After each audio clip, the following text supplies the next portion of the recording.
കൂടുതൽ വിവരങ്ങൾ എന്തൊക്കെയാണ്? പിന്നിപ്പോൾ ഇതിനെക്കുറിച്ച് അന്വേഷിക്കണം. കാരണം അതിൻ്റെ ഹൈബ്രിഡ് ഗഞ്ചാവ് എവിടെ നിന്നാണ് വന്നതിനെ സംബന്ധിച്ചുള്ള വിവരങ്ങൾ അന്വേഷിച്ചുകൊണ്ടിരിക്കുകയാണ്. അതിന് പിന്നെ ആ റൂം ഉപയോഗിച്ച മറ്റൊരാളുടെ റൂമായിരുന്നു അത്. അദ്ദേഹത്തെ വിളിച്ചിട്ട് നമ്മൾ ചോദ്യം ചെയ്യുന്നുണ്ട്. കൂടുതൽ അതായത് ഇവർ ഈ സമയത്ത് ഉപയോഗിച്ചിരുന്നോ അങ്ങനത്തെ വൈദ്യപരിശോധന റിസൾട്ട്? ഇല്ല, അതിപ്പം കൊടുത്തിട്ടുണ്ട്, വൈദ്യപരിശോധന കൊടുത്തിട്ടുണ്ട്, റിസൾട്ടൊന്നും ആയിട്ടില്ല.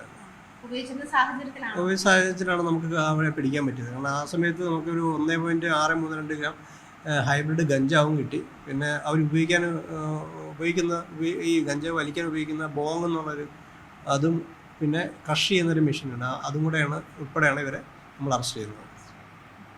സിനിമ മേഖലയിൽ എന്തായാലും ഇതിന്റെ വ്യാപനം കൂടി വരുമെന്നുള്ള വെളിപ്പെടുത്തൽ ഈ ഷൈൻ ടോം ചാക്കോയെ കസ്റ്റഡി എടുത്തിട്ട് തന്നെ കിട്ടിയിരുന്നതാണ്. അപ്പോൾ അതിപ്പോൾ മലയാളത്തിൽ തന്നെ 2 പ്രമുഖരായ സംവിധായകരിലേക്ക് വരുന്നു എന്നുള്ളത് പറയുമ്പോൾ കൂടുതൽ തലവേദനയാകുന്നില്ലേ? അത് വളരെ ദൗർഭാഗ്യകരമായ കാര്യമെന്ന് എനിക്ക് പറയാൻ പറ്റത്തുള്ളൂ. എന്ന് വെച്ചാൽ നിയന്ത്രിക്കേണ്ട ആൾക്കാരാണല്ലോ അവർ തന്നെ ഇതിലേക്ക് ഇത് ഉപയോഗിക്കുക, അല്ലെങ്കിൽ ഇതിന് ഉപയോഗിക്കാൻ വേണ്ടി സമയം കണ്ടെത്തുക എന്നൊക്കെ പറയുമ്പോൾ അത് വളരെ ദൗർഭാഗ്യകരമായ കാര്യമാണത്. എക്സൈസ് മിനിസ്റ്റർ തന്നെ പറഞ്ഞിട്ടുണ്ട് സിനിമ ലൊക്കേഷനൊന്നും പവിത്രമായ സ്ഥലമായിട്ട് കണക്കാക്കാൻ പറ്റില്ല. ഏത് സമയത്തും എല്ലാ ലൊക്കേഷനും പരിശോധന ഉണ്ടാകാം. ഉണ്ട്. ബഹുമാനപ്പെട്ട എക്സൈസ് മിനിസ്റ്ററുടെയും ബഹുമാനപ്പെട്ട കമ്മീഷണറുടെയും ഫുൾ സപ്പോർട്ട് ഞങ്ങൾക്കുണ്ട്. ഞങ്ങൾക്ക് അവരിൽ നിന്ന് ആരിൽ നിന്ന് തന്നെ നമുക്ക് ഒരു തടസ്സം ഇതിലുണ്ടായിട്ടില്ല. നമുക്ക് ഫുൾ സപ്പോർട്ട് ചെയ്തുകൊണ്ടാണ് നമ്മൾ മുന്നോട്ട് പോയിക്കൊണ്ടിരിക്കുന്നത്.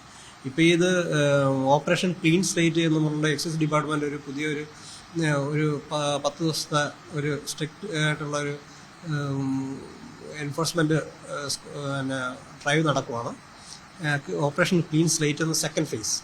അതിൻ്റെ ഭാഗമായിട്ടുള്ള വളരെ സ്ട്രിക്റ്റായിട്ടുള്ള പരിശോധന ആണ് ഇപ്പോൾ ഈ നടപടി. കഴിഞ്ഞ ദിവസങ്ങളിൽ രജിസ്റ്റർ ചെയ്ത കേസുകളിലൊക്കെ 19-20 വയസ്സിനിടയിലുള്ള കുട്ടികളുടെ എണ്ണം കൂടിയിട്ടുണ്ടെന്ന്. അത് കുറച്ചുകൂടി ഒരു ആശങ്കയുണ്ടാകും. പിന്നെ ഉറപ്പായിട്ട്. കാരണം വെച്ചാൽ പണ്ട് മുൻകാലങ്ങളിലൊക്കെ കുറച്ച് വർഷങ്ങൾക്ക് മുമ്പ് തന്നെ ഈ നാർക്കോട്ടിക്സ് ഡ്രഗ്സ് NDPS പ്രകാരമുള്ള കേസുകൾ എടുക്കുമ്പോൾ ഒരു 25 വയസ്സിന് മുകളിലോട്ടുള്ള ആൾക്കാരാണ് നമ്മൾക്ക് അറസ്റ്റ് ചെയ്യാനും പിന്നെ ശിക്ഷ മേടിച്ചു കൊടുക്കാനും പറ്റിയിരുന്നത്. പക്ഷേ ഇപ്പോൾ എന്ന് പറഞ്ഞാൽ വളരെ അലമിയായിട്ടുള്ള സ്റ്റേജാണ്.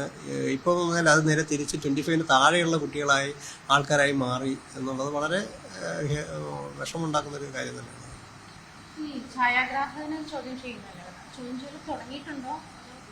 ഇല്ല, അത് അവരെല്ലാം നോട്ടീസ് അയച്ച് വിളിച്ച് വരുത്തിയതിനു ശേഷം നമ്മൾ ചോദ്യം ചെയ്തു.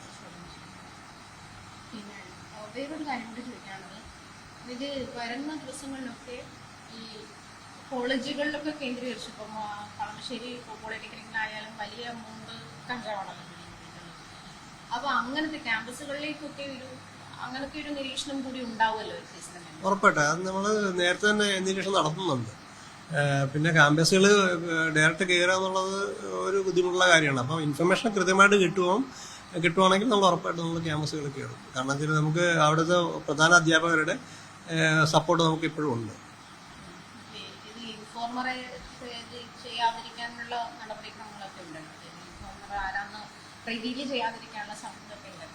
നമ്മൾ ഒരിക്കലും ഇൻഫോമറെ റിവീൽ ചെയ്യത്തില്ലല്ലോ.